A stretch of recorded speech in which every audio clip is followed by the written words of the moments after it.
Hello everyone, my name is Shane and today I'm going to be giving you guys a tutorial on panning and clamping for mobile games. This is going to be super easy and super straightforward. All you have to do is get your main camera and set its relative position. For this tutorial we're going to be setting it all to 0 and we're going to want to make a script called pan and clamp. Actually, you can call it whatever you want, but I'm going to call it pan and clamp, and we just have to make sure it's attached to the main camera. Now what we're going to do is we're going to click on the script and we're going to open it up. And now I'm actually just going to copy and paste the code in here, but I'm going to explain to you guys everything, as well as there's some notes there as well so you can read through them. There we go. And this is literally it, guys. So the first thing we need to do is make a public float called speed. Now this speed is going to be the rate of progression with panning. So this is going to be how fast the screen actually pans when someone touches it.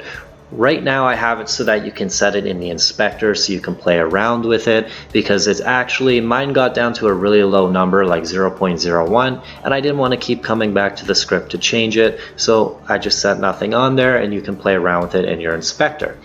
Now in the update, this first part here, if input.touchCount is greater than 0, this means if there is a touch on the screen and input.getTouch0 dot phase is equal to touch phase dot moved. This means on that first touch, if that touch has moved, then we are going to execute all this code.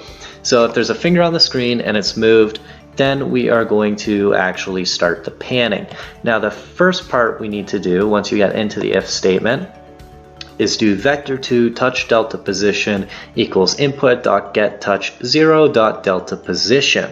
What this is going to do is it's going to get the finger movement and put it into a vector2. It is going to remember the original position, and then as you start to pan through, it's going to track that positioning all the way.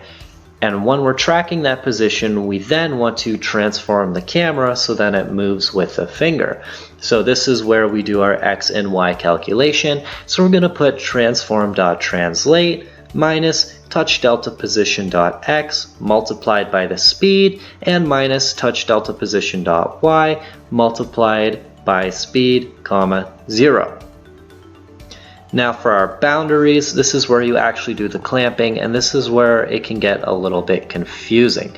So right now I have this set to what my other game needed, which is minus 40 and 40F.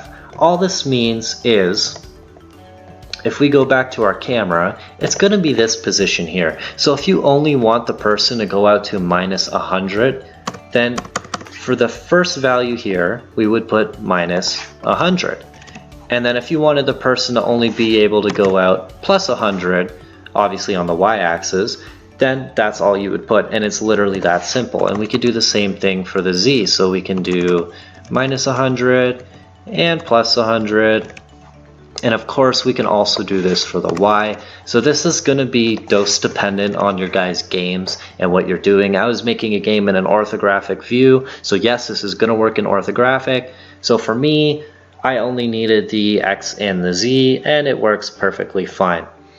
And guys, this is literally it. If you have any questions, please let me know in the comments. I would love to actually show you guys this working, but for some reason the device simulator is just not working anymore. I wonder if they have it under an update or something, so I can't actually show you guys it in full detail. But if you upload it onto your game, import it onto your phone, you're gonna see it works perfectly fine.